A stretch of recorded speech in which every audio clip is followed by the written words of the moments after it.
Indonesia, they're looking at this massive AoE stuns. Like if you take a look at Alexander, right, he likes to play his Atlas, he likes to play his Marcel to a certain extent, right? So now expanding rivers will be the map that both these two teams will be venturing into in game number 1. Alexander definitely happy about that. He loves that the river movement speed boosts, the ability to get into the opponent's jungle, get out quickly, the ability to cross map play. And this is the first draft of the game against Indonesia and Myanmar. Phoveus will be banned out alongside Freya. Quite a bit of priority targets. We've seen Chusin slip off the pool, and Eve will be the hero of ban choice. Yeah, like Eve is starting to get perma-banned once again. The real-world manipulation and also, you know, the amount of utility that the Eve can provide, not only just to set up the CCs and the massive slow, the threat that you can do to basically burn down any form of tank, especially right now we're entering back into the tank utility jungles once again. Yeah,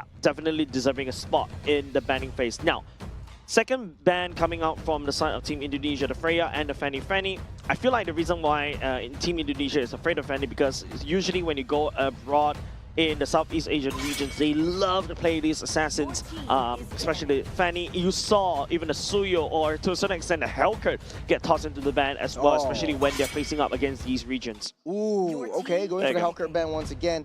A little bit of not what we're used to, but I think Indonesia has really done their homework onto Myanmar and understanding what kind of heroes they're comfortable with, what kind of heroes they're playing. Chusin still prioritized by Myanmar. The Akai is still open though. Do you think they should go for it? Or the Paquito as well. The Paquito as well as the Akai.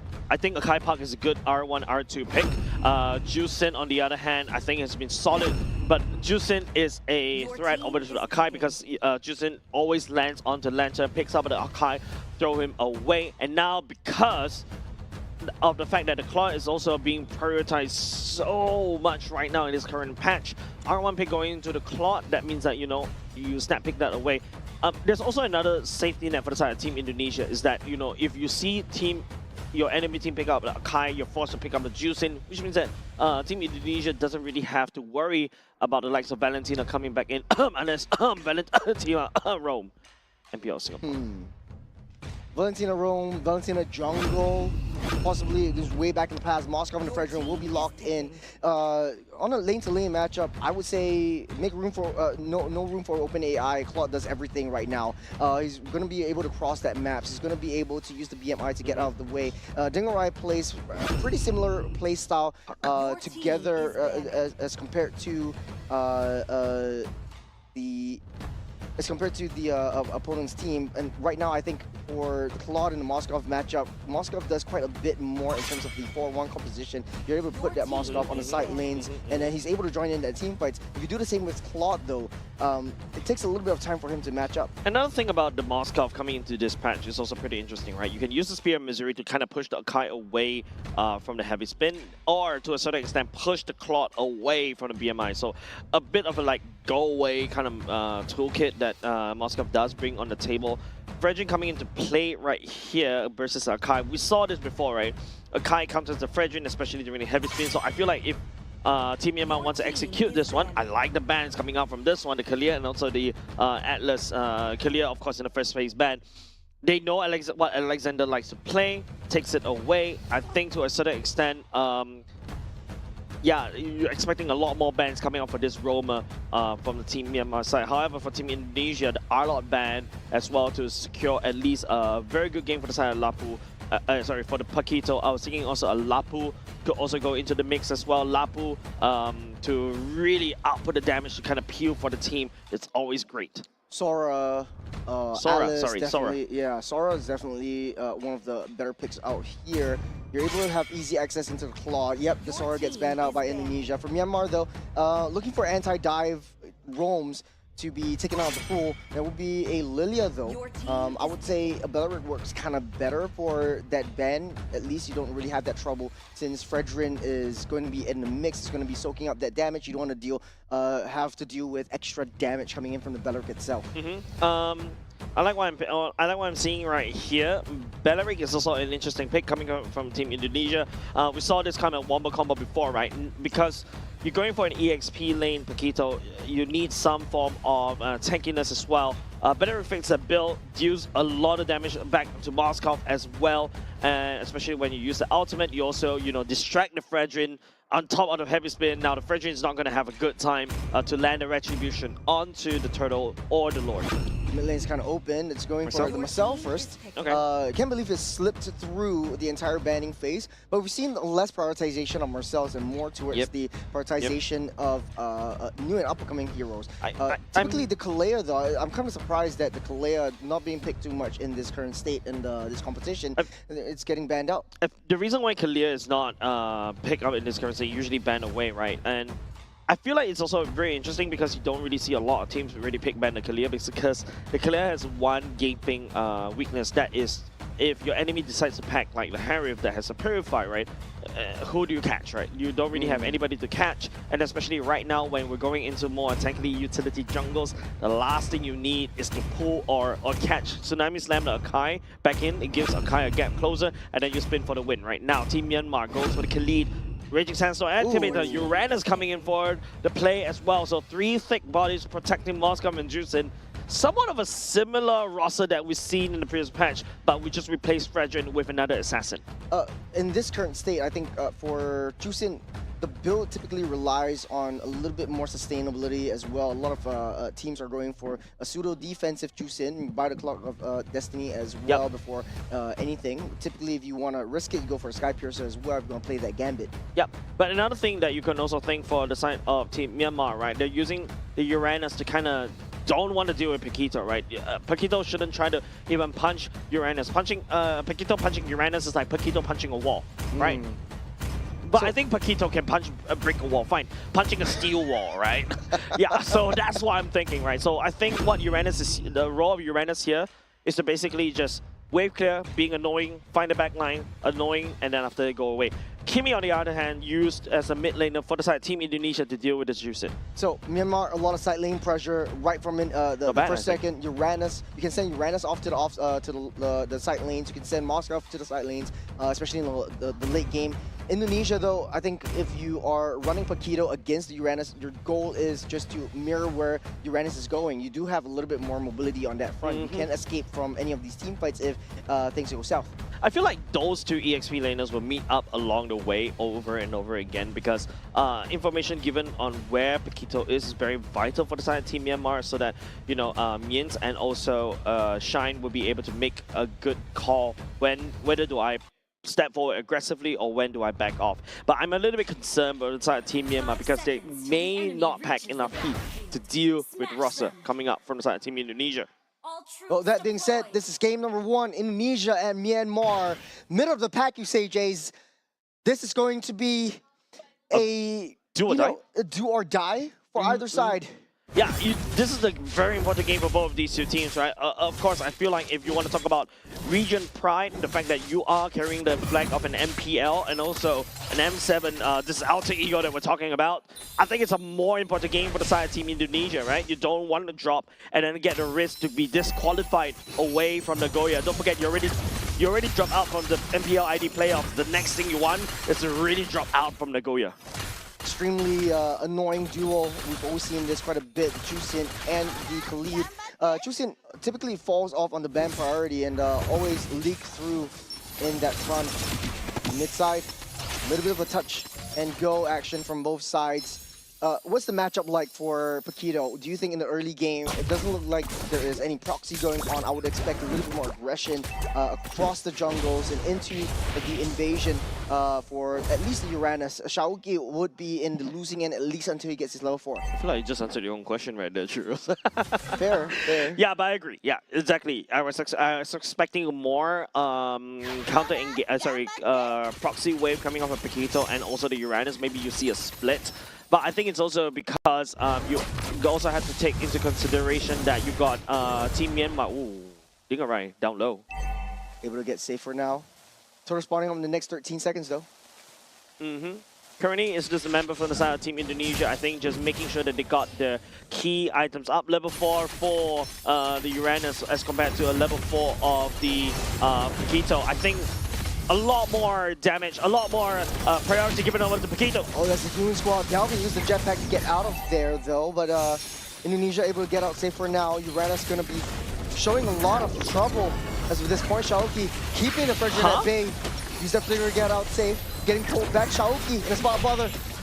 Will he be able to get out this first blood going into Hein? And then even though the damage coming off on Delvin on this Kimi was not good enough to basically push down Hein as well. First blood given over side Team Myanmar, not only just that, the first turtle as well. And immediately you see the rotations coming in from the side of Team Myanmar.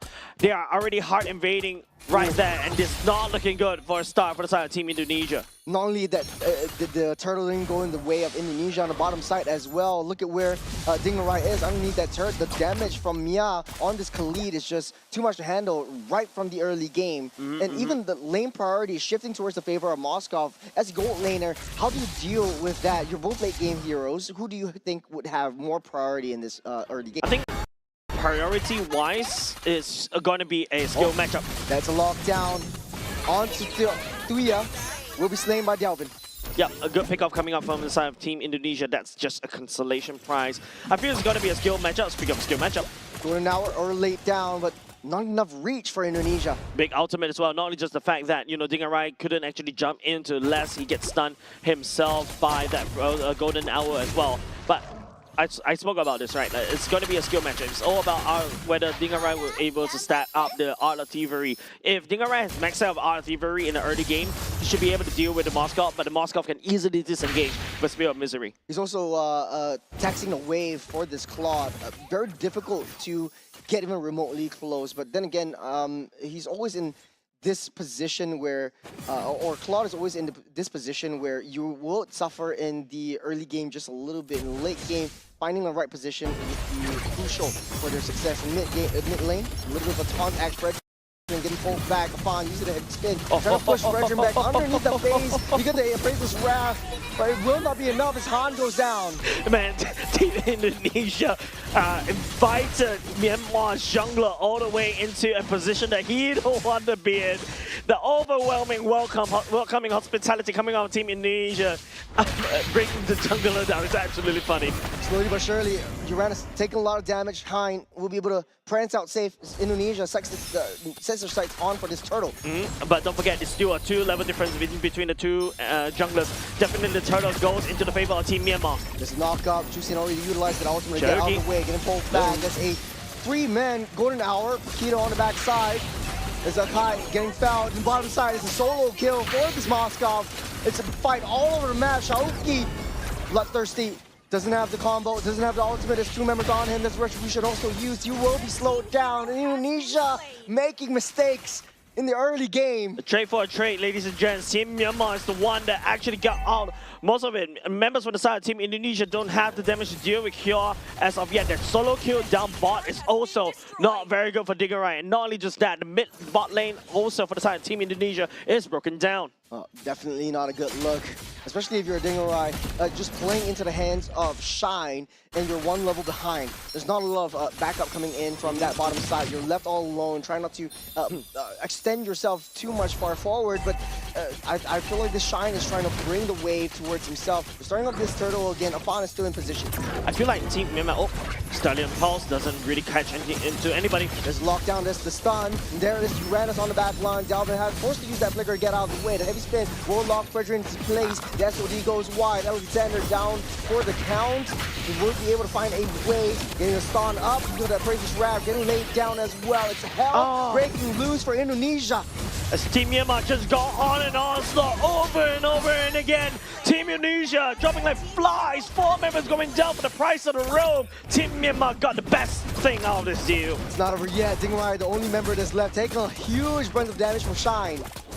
Yeah, it's going haywire for the side of Team Indonesia right now. Team Myanmar is the one that wins in most of these clashes. It feels like, you know, Team Indonesia wants to handshake on these team fights, but even though, you know, Shiayuki finds an angle on this, Akito wasn't able to take down Mio. But then again, you know, the Uranus is also doing the same, and in fact, the Uranus did a better job at zoning. If you take a look at that, Hein still unstoppable right there. Appraiser's Wrath just slapped onto Alexander, especially with so much gray health. Dingarai couldn't actually hold on and catch up. And now, because all of a sudden, you know, Team Indonesia is kind of forced to use a heavy spin even early on. Team Myanmar, I think they're not there to take down the Turtles, in fact, the whole idea is to use the turtle as an excuse to find the kills onto Team Indonesia. On the bottom side, Hein is left all alone. Uranus might be able to get punished right here. Indonesia is trying to look for that. They're bloodthirsty. They're all saying is red, but Uranus is not giving them that satisfaction. And here comes the Goon Squad. The SOD will land. Get the Moskov also potentially coming in. This is not looking good for Indonesia. Heavy spin at the same time, the Golden Hour will try to freeze the members. Dingerai forced to use the blaze to do it all the way back. That's like a lot of hits. goes down.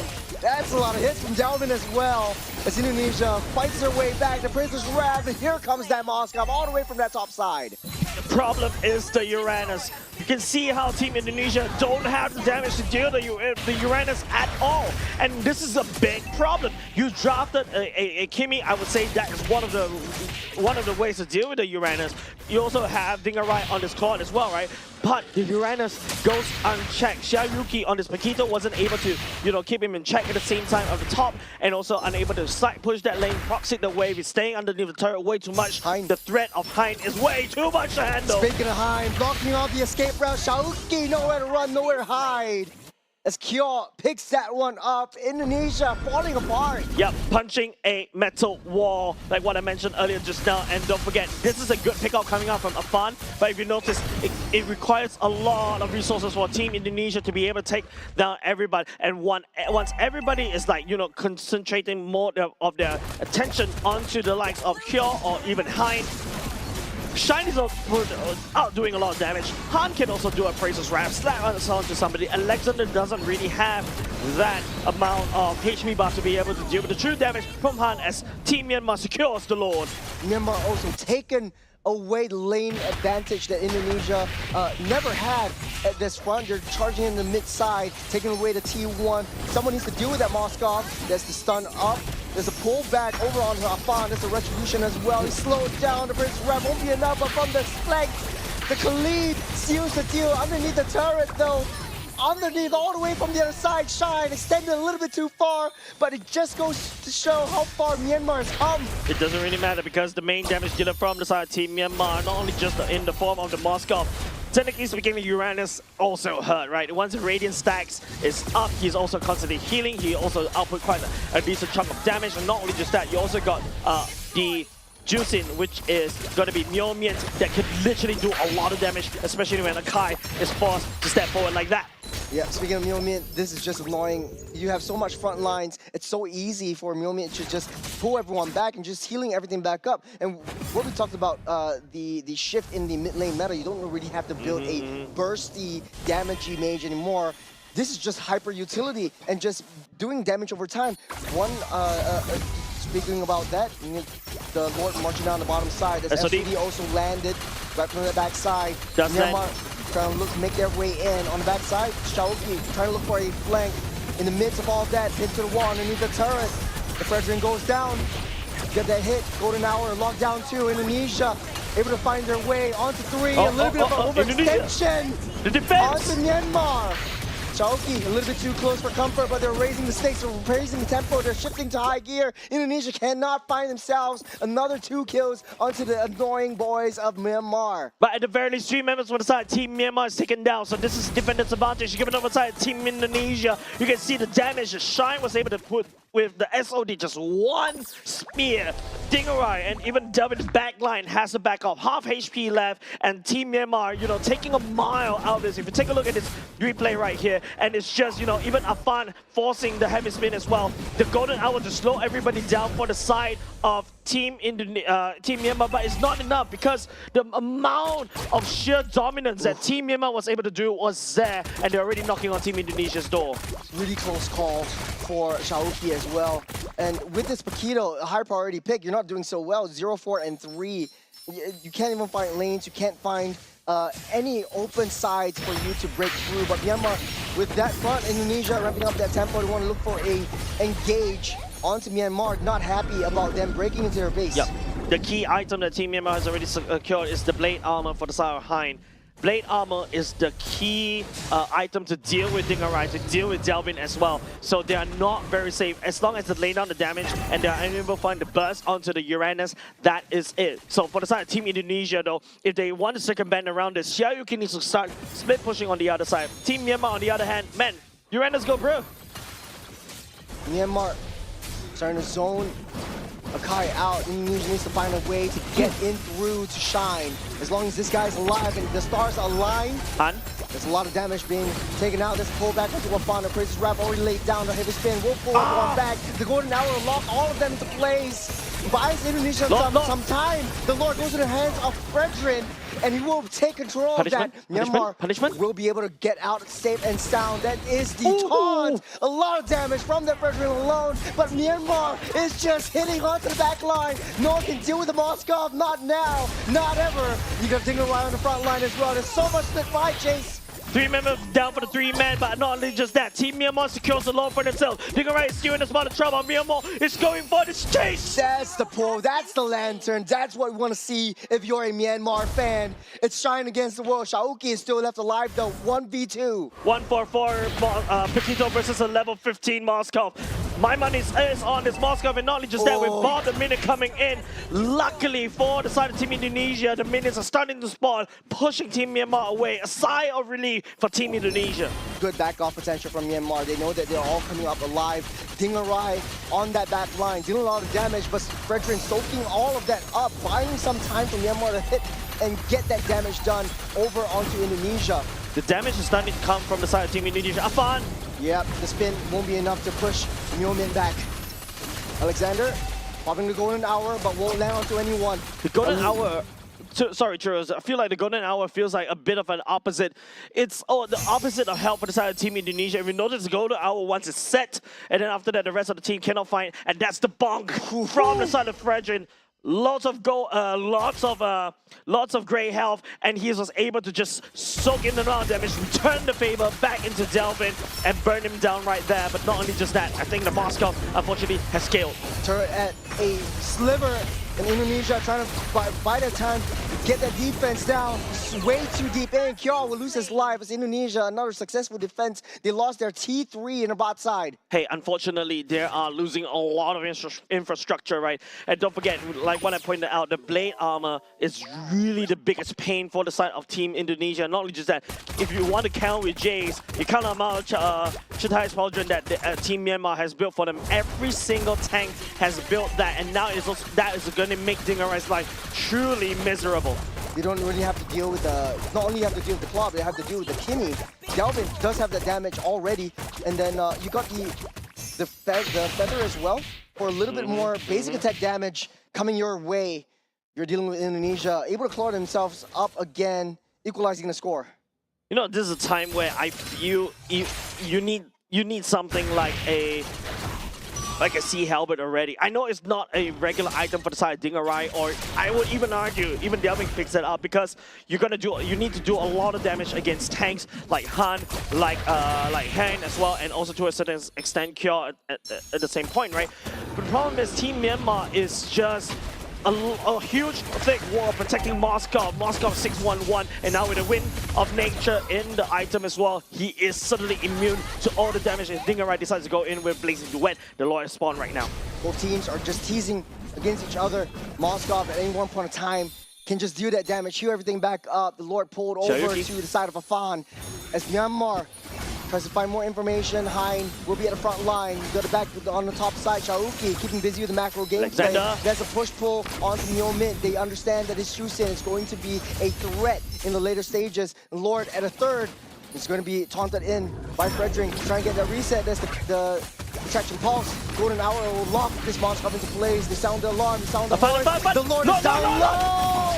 Afan steals the Lord from underneath the noses of Myanmar. This is the time for the counter-engage. Man, there was a period of time Afan forgot the Lord earlier just now, but I feel like the shock of the crowd actually dragged him all the way back into his duty.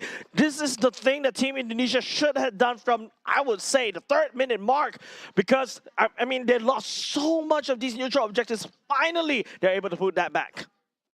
What a play. Indonesia just played that so beautifully. Alexander just understanding where Moskov is, using the golden hour to push him back. And once he's locked up, it's just got so much time for this Lord. And like you said, Afan, he just forgot his duties. He's got the heavy space, pushing the Fredrin back.